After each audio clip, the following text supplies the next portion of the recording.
Welcome to mini foods Jaisingh. எல்லோருக்கும் வணக்கம்.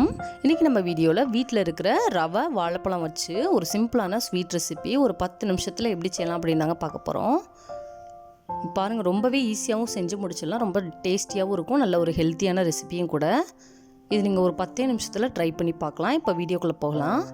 ஒரு பாத்திரம் அடுப்பில் வச்சுக்கலாம். அது சூடானதுக்கப்புறமா அதில் 1 ஸ்பூன் அளவுக்கு நெய் சேர்த்துக்குருவோம்.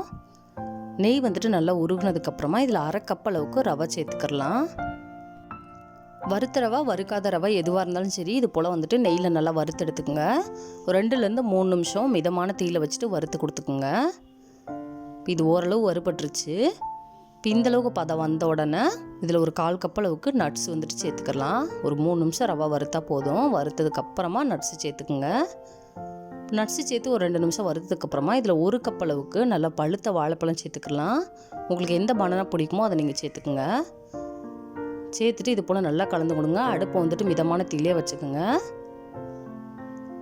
நம்ம பனானா சேர்த்ததுக்கப்புறம் நம்ம இது போல் கலந்து விடும்பொழுதே லைட் அது போல் மசிச்சு கொடுத்து கலந்து விட்டுக்கலாம். இதுலேயே அந்த பனானா கொஞ்சம் நல்லா வெந்து வந்துடுங்க. இதில் கொஞ்சமாக எல்லோ ஃபுட் கலர் இல்லாட்டினா மஞ்சள் தூள் உங்களுக்கு எது தேவையோ போட்டுக்கோங்க. இது போல் நல்லா கலந்து கொடுத்துட்டு இதில் ஒரு 3 டேபிள் ஸ்பூன் அளவுக்கு சுகர் சேர்த்துக்கலாம். உங்கள் இனிப்புக்கு தகுந்த மாதிரி சேர்த்துக்குங்க. அந்த 3 டேபிள் ஸ்பூனுங்கிறது மிதமான அளவில் இருக்குங்க. இதையும் சேர்த்துட்டு அந்த சுகர் வந்துட்டு மெல்ட் ஆகி வரும். அதுலேயே இந்த பனானா நல்லா வெந்து கிடைக்கும். பாருங்கள், அந்த பனானா நல்லா வெந்துருச்சு. இந்த ரவா வந்துட்டு அரைப்பதான் வெந்திருக்கும். இதில் 1/4 கப் அளவுக்கு துருவின தேங்காய் சேர்த்துக்குருவோம். உங்களுக்கு தேங்காய் சேர்க்குறது பிடிக்கும்னா சேர்த்துக்கலாம், இல்லாட்டினா இதை வந்துட்டு ஸ்கிப் பண்ணிடலாம். இப்போ தேங்காய் சேர்த்ததுக்கப்புறம் ஒரு 1 நிமிஷம் மட்டும் நல்லா கலந்து கொடுத்துக்குருவோம். இப்போ இது கூட 1/2 கப் அளவுக்கு திக்கான பால் வந்துட்டு சேர்த்துக்கலாம். நல்லா காய்ச்சி ஆற வச்ச பால் நல்லா திக்காக இருக்கிற மாதிரி சேர்த்துக்குங்க. அப்போ தான் அந்த ஸ்வீட் வந்துட்டு நல்ல ஒரு டேஸ்ட்டாக இருக்கும். இப்போ அரைப்பதம் அந்த ரவை வந்துட்டு அந்த பால் சேர்த்ததுக்கப்புறம் நல்லாவே வெந்துடும். அடுப்பை வந்துட்டு நல்லா சிம்மில் வச்சுருங்க. சிம்மில் வச்சுட்டு அந்த பால் சேர்த்ததுக்கப்புறம் இது போல் நல்லா கலந்து கொடுங்க. எல்லாம் ஒரு சேர கலந்து வர மாதிரி.